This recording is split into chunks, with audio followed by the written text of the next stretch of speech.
Let me get some headphones here. Yeah. Yeah. Can you hear me? Can you hear me? Yeah. Okay.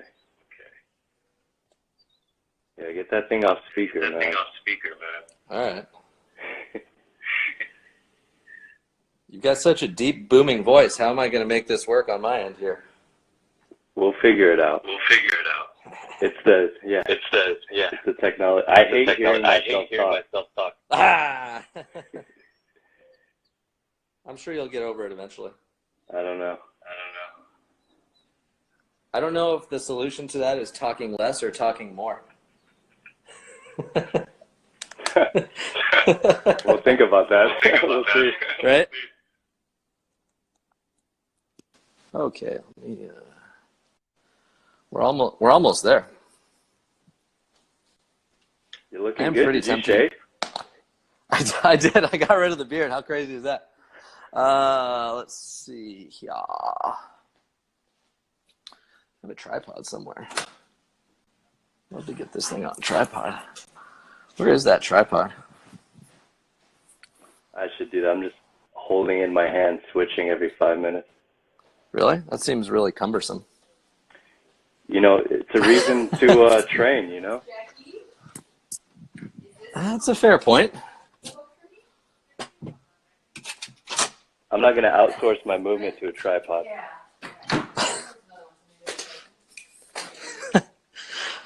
Just tell people you are a tripod. The tripod functional program. Right.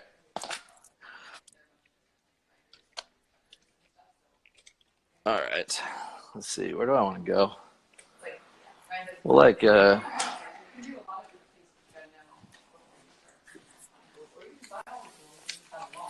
looks pretty cool right there. all right. We'll get this going. Yeah, take your time, man. No rush. Oh, sweet. You know, there really is no rush ever, actually.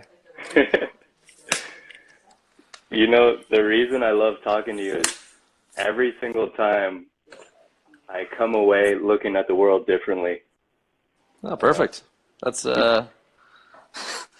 that is the best you can hope for from any experience, right? Yeah, you're literally like a nice dose of mushrooms. Oh, thanks, man. That's the highest compliment you could get. Oh, hell yeah. I didn't even take any today yet.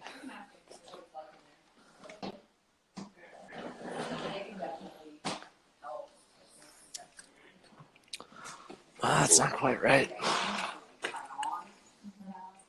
Pretty close. The glare's bugging. Yeah, it's great lighting in your house, though. Sort of. That's not going to work. This is great. Ooh. Okay, that can sort of work, right? Yeah. All right, we'll try this. That's good. What's up? What's up, man? You get some crawling in today? Fuck yeah, man. Crawl, climb, carry every day. I love that, dude. It's the easiest thing you can do. 5 minutes of each. It's easy. Almost too easy. Most of the things that work are. Yeah, we were talking about that. Like meditation is so hard for people because it's so simple. Stand in one place for 5 minutes. Breathe for 5 minutes. Yeah. Right. It's true. Well, Navy SEALs actually will do that as part of their training. Just stand in one place without moving anything for really long periods of time. There's actually a lot of pretty well substantiated, at least practical observations from getting people to stand in one place for a very long time in terms of building mental toughness. And it's interesting because we talked about that the other day, right? Yeah. With like willpower. Is that a finite resource? And I say that energy, of course, is not a finite resource because there are tons of ways that you can amplify your energy, and there are tons of ways that you can sap your energy or have your energy leak or get leached out, depending on what the situation looks like. So I think anytime you can do something like that to put yourself into a challenge deliberately, is the most surefire way of making life easier as a whole. Ironically, yeah. Yeah, either you deliberately put fun challenges in front of yourself, or you will find life very challenging. Life will do it for you, and it will not be fun, and it will be very 100%. 100%. Yeah. So when you lose that tripod, you know, it's just going to get a little worse. Totally. So, dude, I love your playground in your backyard. I don't want you to show it right now because it might mess up this perfect angle you have. But oh, cool. I love the idea of setting up your environment to make movement just so easy and, you know, just part of your lifestyle. Yeah, absolutely. I mean, we all have the choice to make our habitat and our environment however we want. And most people choose hard stone floors and chairs and couches. And of course, what they get is pretty congruent with the choices they make. You know, we were talking about it the other day. What's better for improving your squat? Getting rid of your couch or 900 ankle mobility drills? It's hard to say. Hard to say. Yeah. Yeah. The little choices we make. Which, my perspective is let's at least do the simple, easy stuff first. You know, still do the stuff that's like hard and like mentally exhausting and makes you feel like you've accomplished something, but at least do the easy shit. I mean, that's like a no fucking brainer. That's like picking up money off the street. That's the opposite of what people do, though. They want to do the marathon before they even want to see if they have a body that could train. You know, they want to do the CrossFit, the high intensity, Orange Theory, boot camp. Sure. Before, well, we have that perception that pain and suffering equals growth, which is true. Exactly. But it is, but it's like, you know, the emphasis is entirely different. And I think the main problem is that people are often exercising now with the intent of either burning the most calories or punishing themselves the most for their food choices. And it's interesting because eating to burn calories is kind of like driving to burn gas.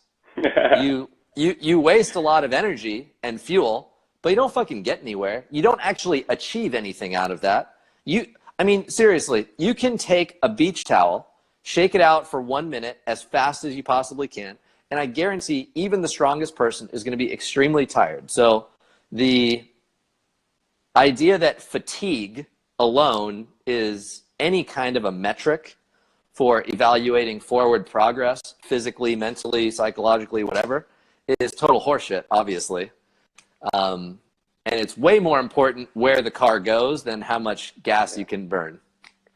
Yeah, and like you were saying earlier, if we have this energy, which we get to use during our life and then it's over, and our mindset is just to spend it as, you know, just get rid of it instead of use it for shit you want to do, shit you enjoy, happiness, whatever, you know, a meaning or purpose. Totally. That's a life well lived, right? 100%. I mean, it's pretty straightforward. You do have a fixed amount of time on this planet. You have a fixed amount of stuff you can do, at least for now, because it's entirely possible that some of us will possibly live forever at this point based on technology. Because anyway, that's like a different side note, but the main point is like, why are people, you have to have a good compelling reason for why you're doing something. And I think fitness is really obvious with this. If you are doing anything like fitness or exercise or movement related, the goal should be to get healthier and make life easier. It's really that simple. It's to give you more options. More freedom, yeah. Yeah, more freedom. You want to be able to try more shit, because here's the deal. You find something you like, you'll do it. It doesn't take any effort. I'm not a surfer myself. I sort of kind of try every once in a while. But I know a lot of surfers who surf all the time. They have pretty decent sized shoulders, and it's never something that takes them any willpower whatsoever.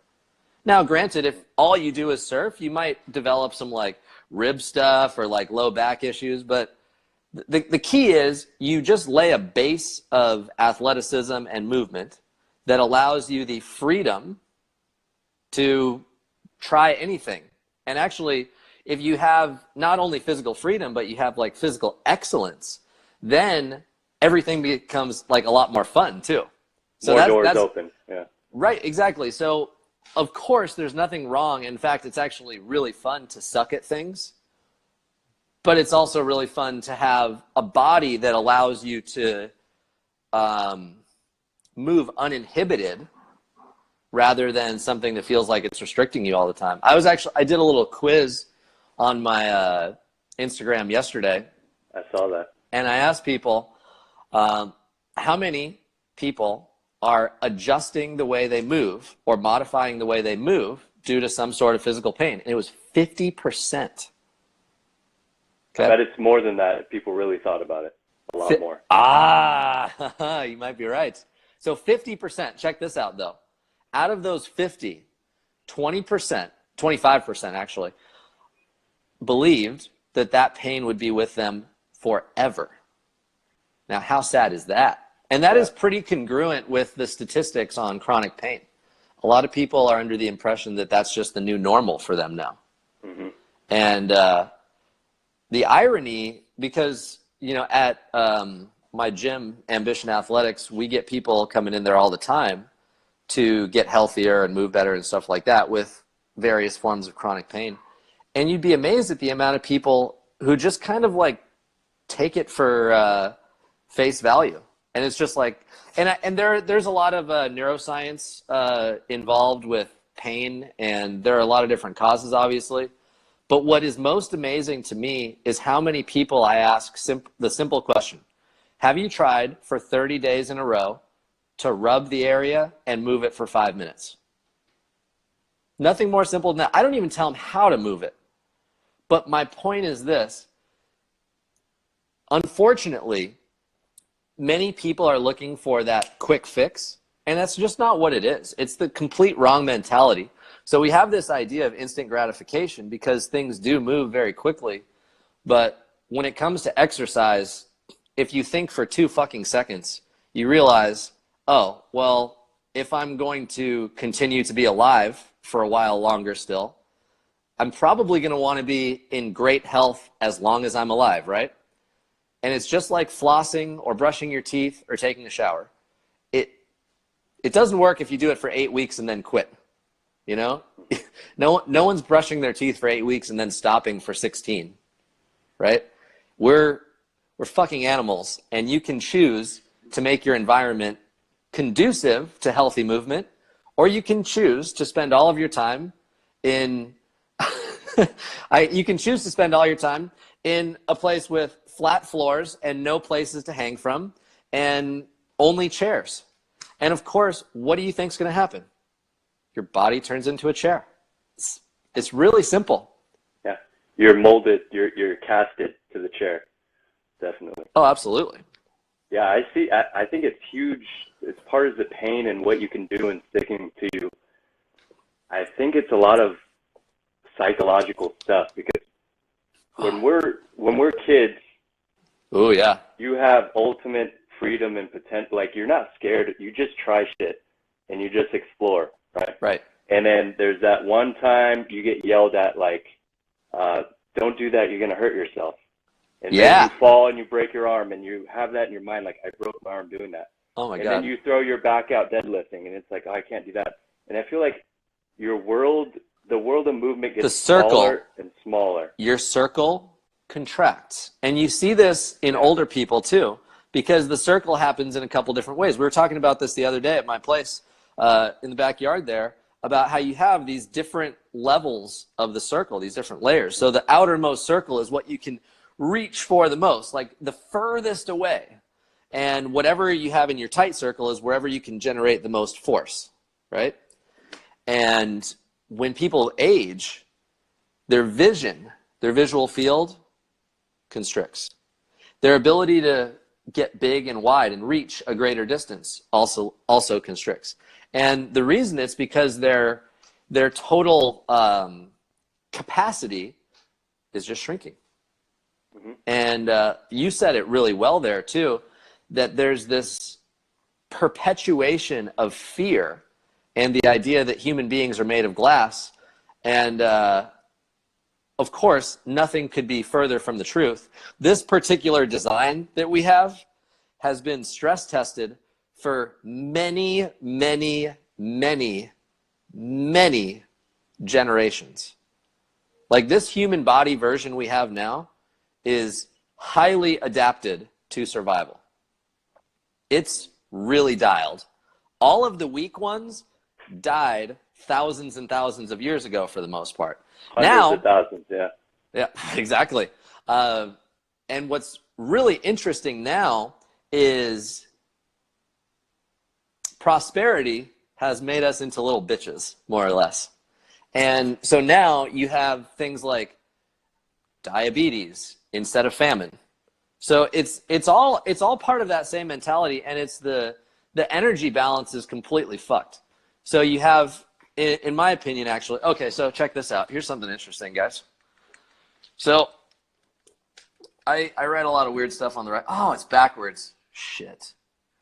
Anyway, there's like a scale there, and on one side it says choose.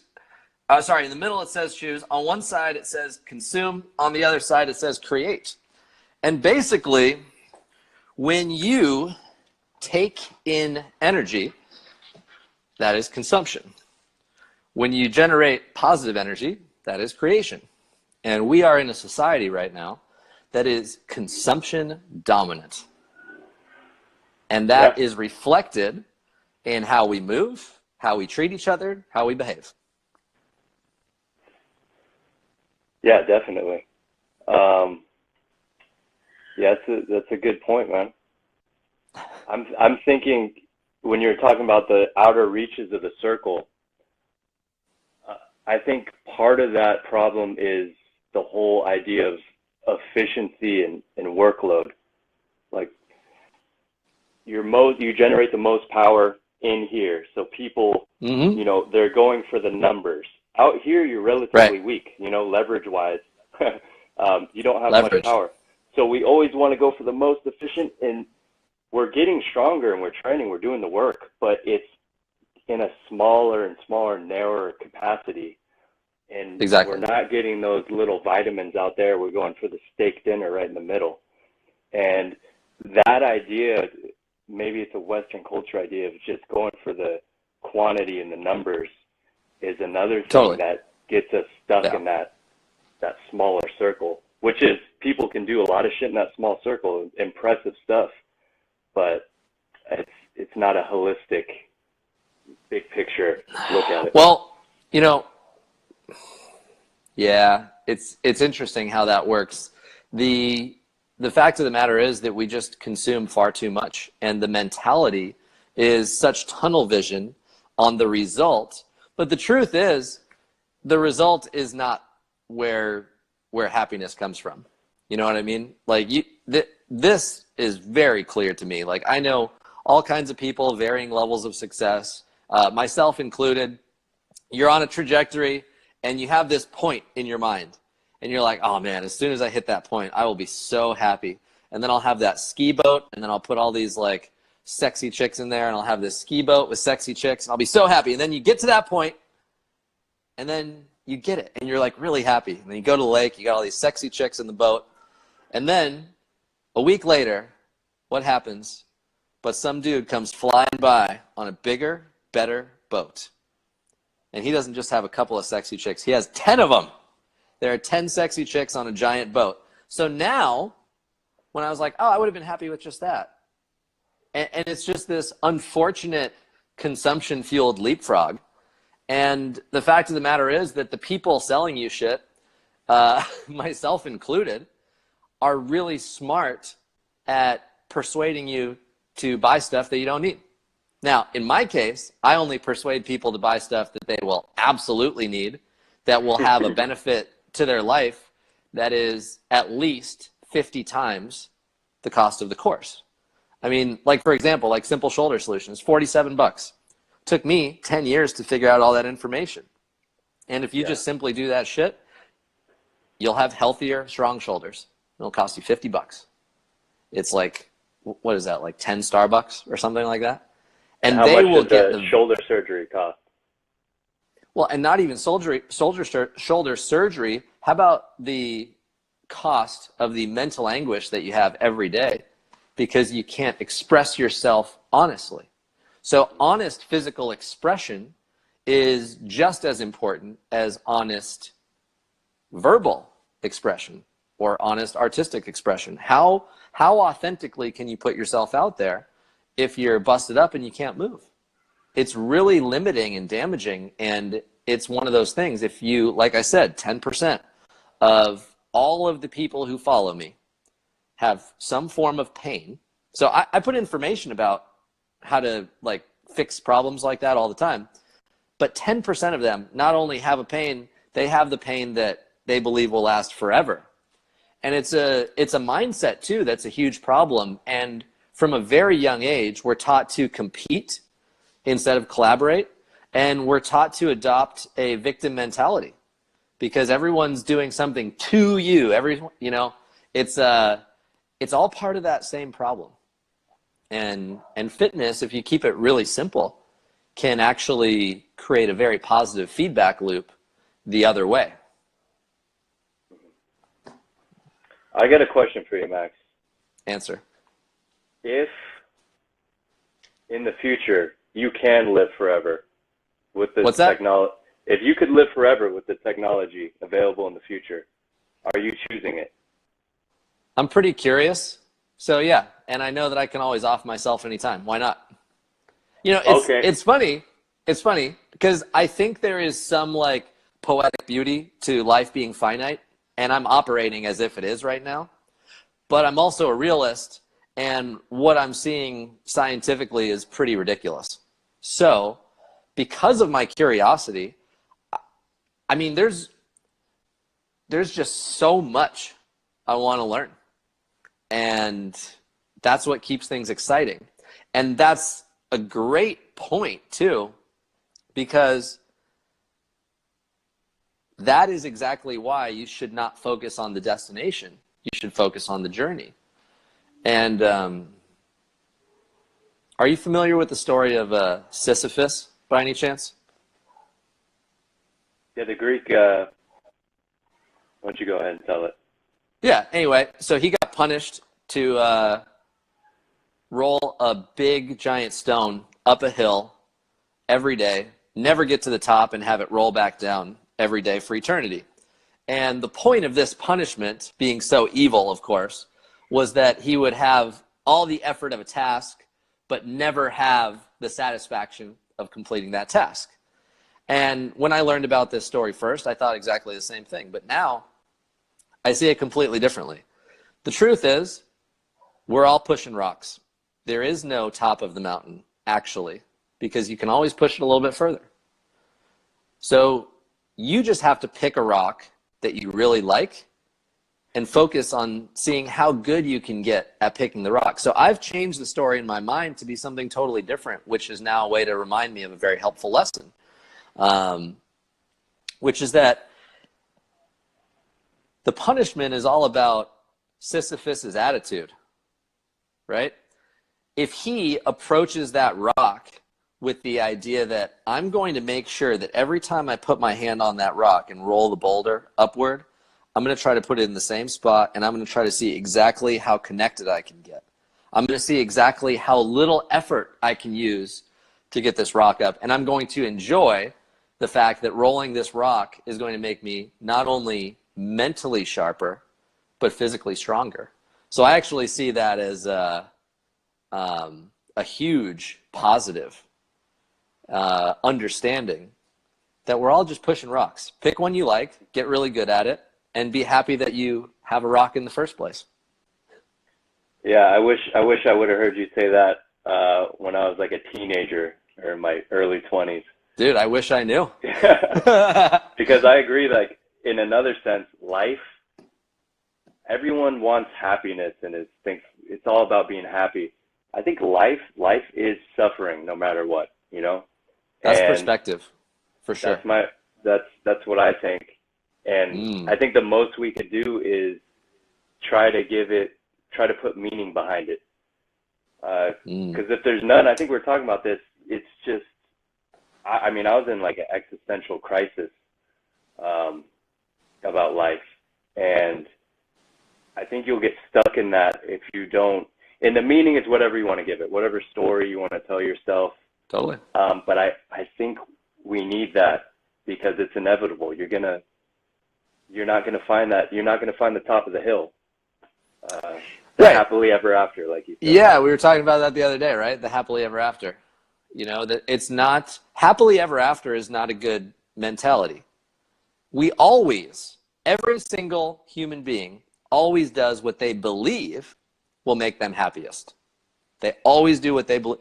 They might be uninformed, or they may not have the knowledge required to make the best decision, but that's just how it works. We always do what we think will make us the most happy.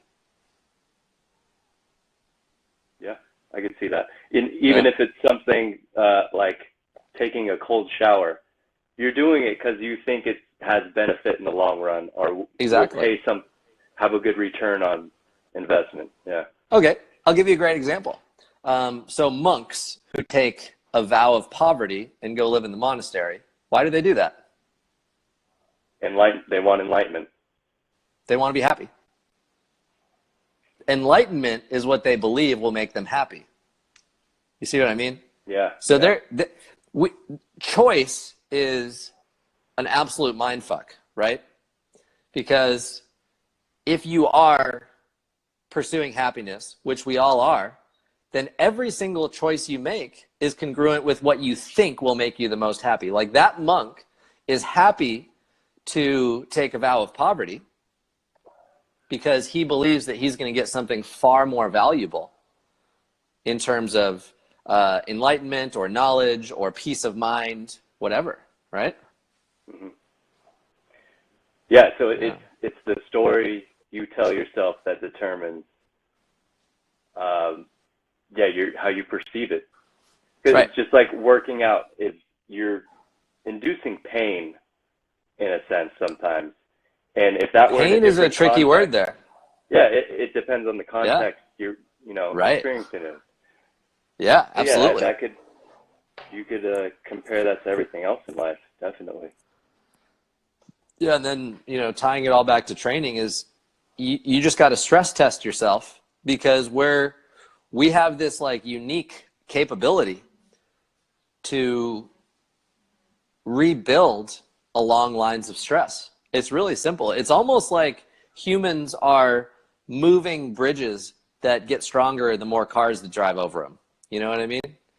And the more you can solidify that framework of all the different connecting parts, the easier everything is. And the less challenging you find everything else. Definitely. Make sure there's no gridlock in one area. Let the traffic flow everywhere. Yeah. Exactly. And imagine if you had a bridge that got stronger every day, or it got stronger the more cars that drove over it, you would want cars to be flying on that thing constantly. And of course, what do most people do? They put a road closed sign on the bridge and they don't let any cars on it because they want to protect it because they're scared. Mm-hmm. Because they've been taught that they're made of glass. But actually, you're a strong fucking bridge that can get stronger every single day if you stress test it. Max, we got a question for you right here from Ben Carr Yoga. How do you tiptoe the line of too much stress, as in bad stress? I mean, I don't tiptoe. I just completely try to eliminate bad stress as quickly as possible with extreme prejudice. And each person knows what good stress and bad stress is for them. Like for me, carrying a heavy sandbag for 20 straight minutes is a good stress. I feel happy afterward. It's a good release of endorphins. Sitting in a chair and texting on my phone in an airport, work that I need to get done because I'm too lazy to get my laptop out, that's pretty stressful, you know? So I just try to avoid that. And gosh, that is such a bigger question, like such a bigger question. But the truth is you just have to simplify it back down to what's most important. Because if something's not most important, you probably shouldn't worry about it too much. That's like either say hell yes or hell no, right? Exactly. Like you literally only tolerate what you choose to tolerate.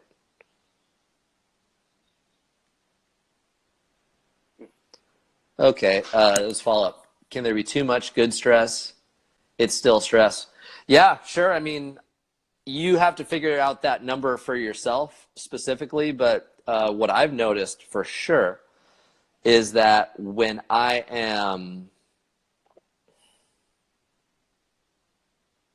even if I'm not getting enough sleep, and even if I'm not maybe eating as well as I'd like to, if I'm feeling really enthusiastic and excited about something, it seems that energy goes up.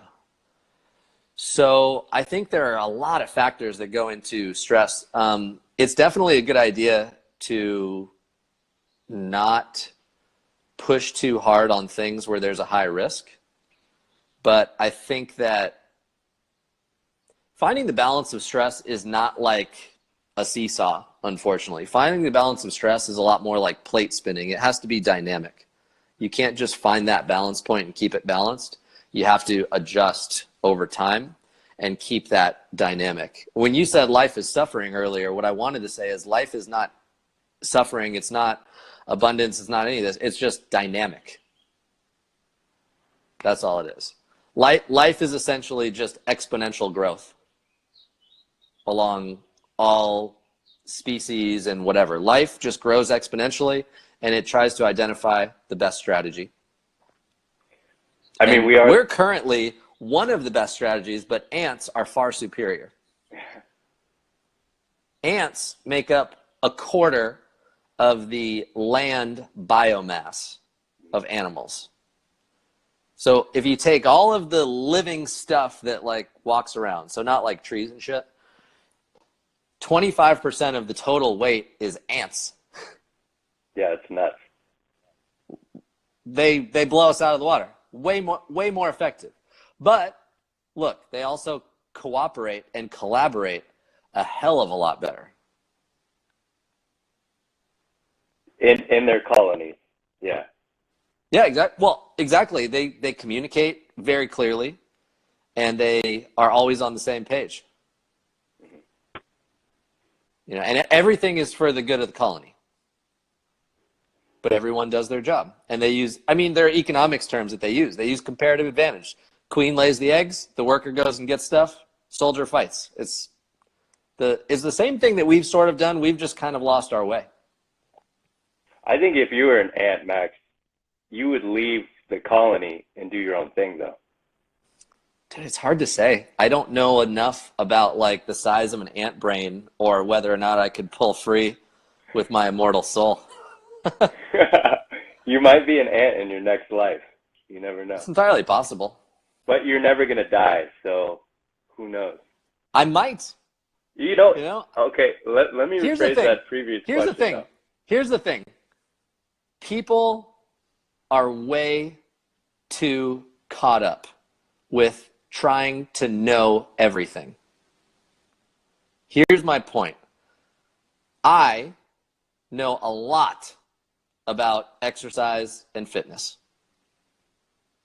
But the truth is, in terms of like all the knowledge in the world, I don't even know like a fraction of a percent of what people know. And actually that's true for all of us. And it's very weird because everyone is looking to say like, oh yeah, I know the answer to that. Oh, I know the answer to that. And if you pay attention and speak slowly with people, people will try to bullshit you into making you think that they already know what you're talking about. Because once again, we're conditioned from a young age to believe that not knowing something is bad. Oh, you should have known better. Red mark. You're bad. Yeah. You fail. you know? But the truth is, not knowing something is the only fucking thing that makes all this worthwhile. If you knew everything already, if you already knew everything, you're already the strongest guy in the world, you already have like every possible success you could possibly have, you probably want to kill yourself. Be totally, totally depressing. You would already be the best. I mean, imagine everywhere you go, you can lift anything with one hand. You're 100 times stronger than anybody. Anywhere you go, men and women are throwing themselves at you. You have the nicest car, you have jets, you have all this. It's not even worth living, right? The whole thing that makes this fun is that you don't know what's going to happen next, and that you can use your curiosity to figure stuff out. And what's so funny is with exercise, how fucking boring these exercises are that people are doing. And the reason they're doing them is so ridiculous. Like, you might as well just go be a tree or a dog. It's way less stressful. A robot. Yeah, you're Sure. a machine. Oh Yeah. my God. So it's so funny to me, because when you simplify it down, it's very obvious that people are doing things that is not really that fun, and it's not really giving them the results that they're looking for, and it's adding stress rather than taking it away. Yeah, whenever you drive by any commercial gym and you just see the row of treadmills and people just staring at that built-in TV, walking for hours, running, I really think it's that perception that play is not work and that it's a waste of time. And it's from school where you have to, mine this much right answers and get this percentage. And like you said, failure is almost, we learn more through failure and experimenting. And no, we only learn from failure. You only learn when you figure it out for yourself also, and you're not given or told the answer. Totally. You have to, that's the difference between knowledge and, information and wisdom in a sense. So yeah. Dude, that is a huge problem, but I think even if you told that to people, it's somehow you'd have to change their perception of doing the natural thing they did as kids. Right. That would get them to their goal, ironically, even faster or in the long term. It's about how do you take an action and be consistent? Because everybody, you and I know this. Everybody watching this knows this. Everybody in the world knows this.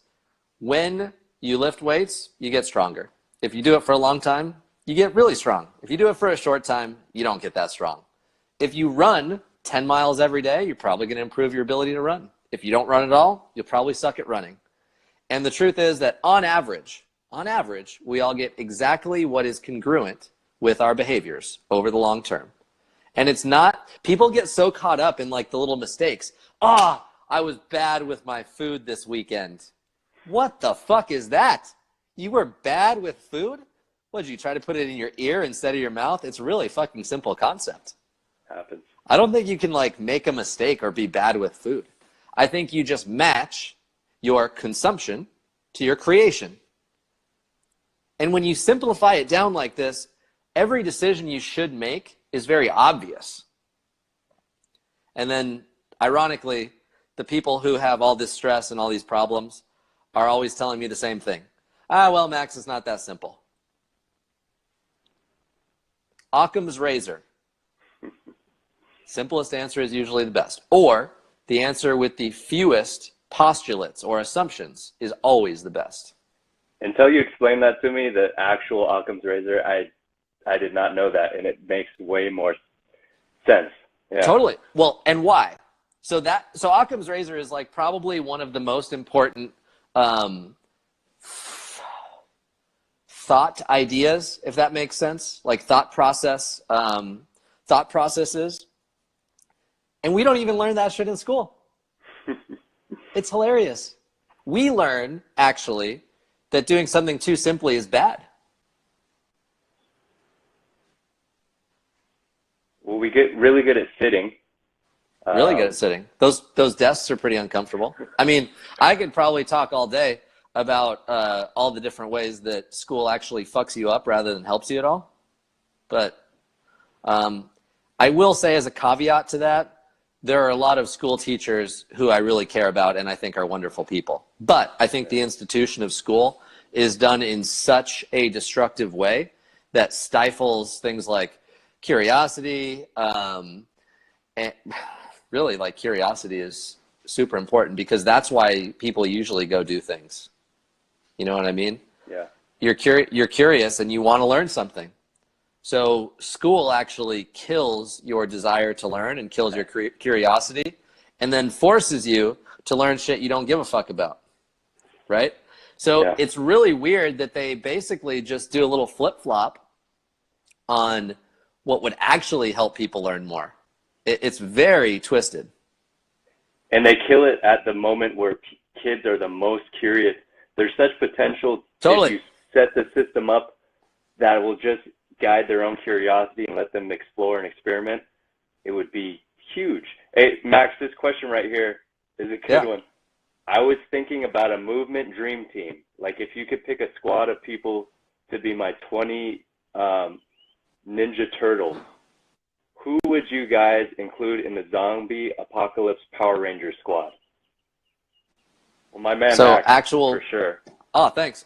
Okay, honestly, I feel like I would be a really positive addition to a zombie wrecking team. I know how to use firearms, physically capable. I'm a fast runner. I'm already doing a lot of fasting, so I don't need a lot of food. I feel like I could really be a powerful asset on the team. Oh, you're the prime asset, definitely. You know, we should get someone else tough in there too. Like,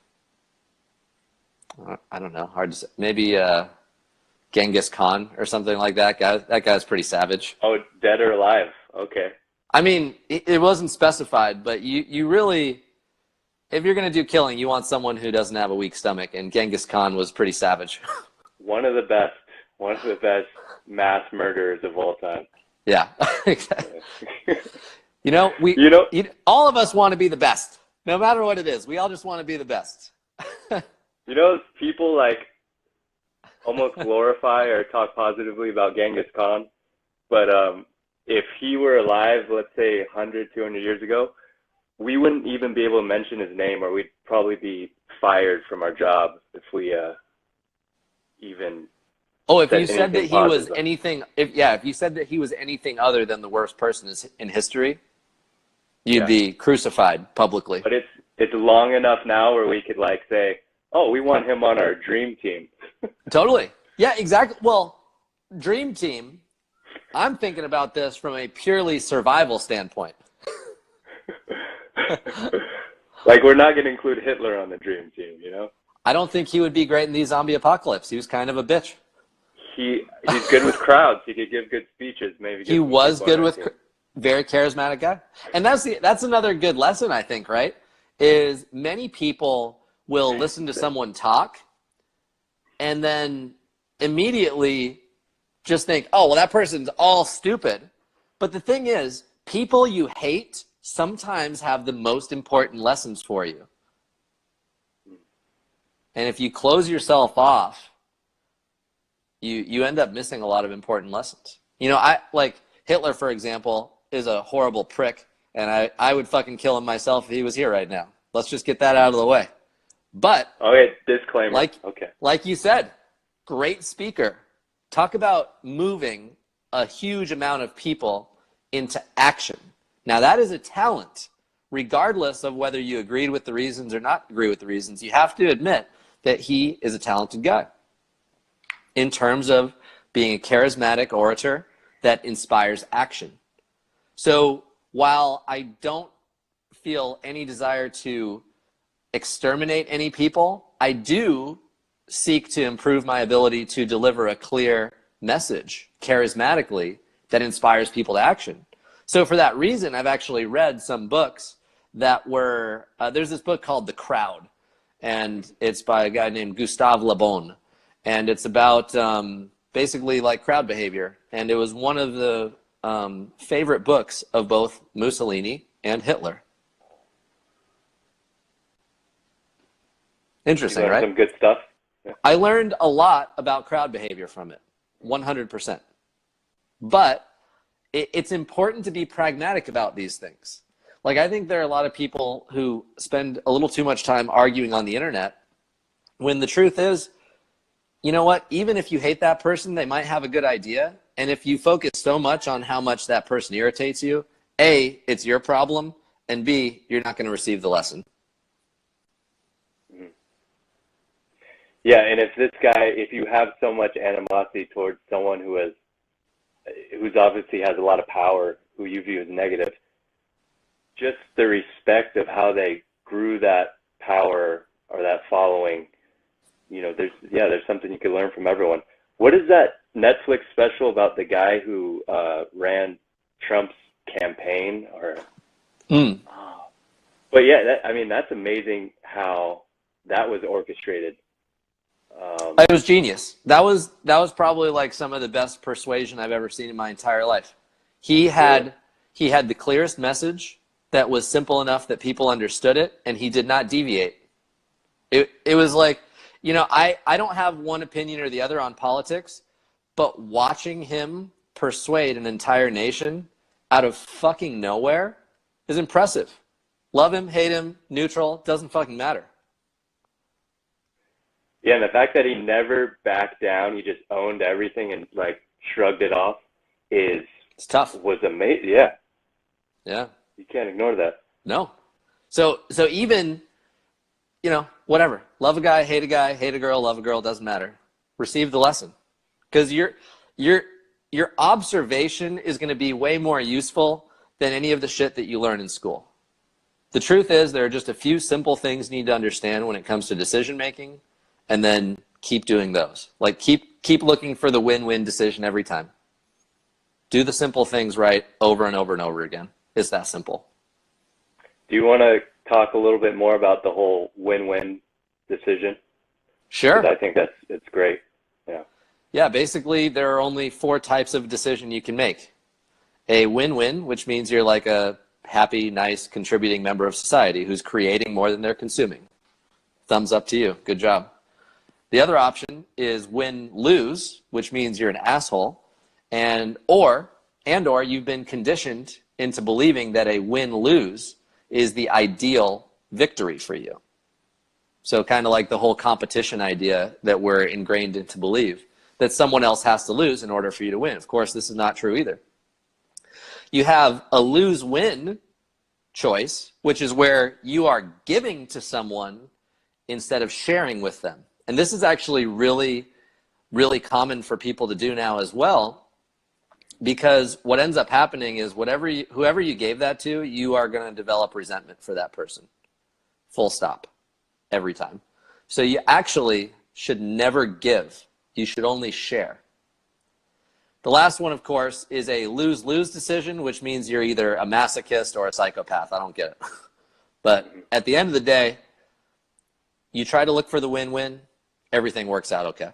And if you do anything else, you're either going to start to harbor resentment for whoever you're losing to win for, or you're going to basically become an asshole and hate yourself because all you're looking to do is dominate other people, and then that's not good either. So it's really as simple as a win-win. Man, that's huge. I love that. That's a lot of practical advice right there. It makes me think of the whole lose and the other person win. Yeah. When you look at relationships. Totally, dude. So giving and tolerance are the worst things in the world. And that sentence by itself, you guys should, someone should post that shit on the internet and try to defame me, because it sounds on paper so fucking horrible. Oh yeah, Max Shank, he's that guy who, he hates tolerance and giving. I'm going to make a meme of it. I'm going to put your picture on it. But the truth is, every time you give, you start harboring resentment, because there's always a win-win situation. Now, it's okay to give. Like, for example, myself, I've been in this industry for over 10 years. I've done well. And I enjoy, I get happiness out of taking my friends out for dinner and picking up the tab. That's something I like to do. So that is a win-win because it feels good for me, doesn't cost a lot, and they win. But if I, like 10 years ago, when I had like $0 in the bank, I wouldn't have done that because it would have been a lose-win, right? I would have had to sacrifice too much. Then I would have started harboring resentment. So everything has to be a sharing win-win. And that's the secret to maximizing your energy. Because any kind of a win-lose mentality is going to require you a lot of energy to try to dominate and win. A lose-win mentality is going to cost you a lot of energy and resentment and mental anguish. A win-win takes no fucking energy whatsoever, because as long as you communicate the way that you and I are right now, we can always find a win-win together. And that's a collaboration rather than a competition, right? Hell yeah, Boom. man. It's always a win-win with you, dude. Fuck yeah, bro. Always. We should do this again. Yeah, hell yeah, man. Well, Yeah. we could do, next time I come over there, we could do an actual live one. Cool. While we're monkeying around. We should, so I just got a drone. What we'll do is we'll carry sandbags, and then we'll do a live while we film it from the drone, maybe, if we can figure that out. That'd be cool. You mean talking as we're carrying a sandbag? Yeah, so we'll carry a sandbag the whole time and then have a conversation. You're a sick son of a bitch. I love it. I sure am. Let's do it, man. All right, Max. Thanks for the chat, man. Thanks for thanks everybody for watching too. Thanks for linking me up here, man. We'll do it again. Yeah, we'll do it again. Have a good night. All right, bro.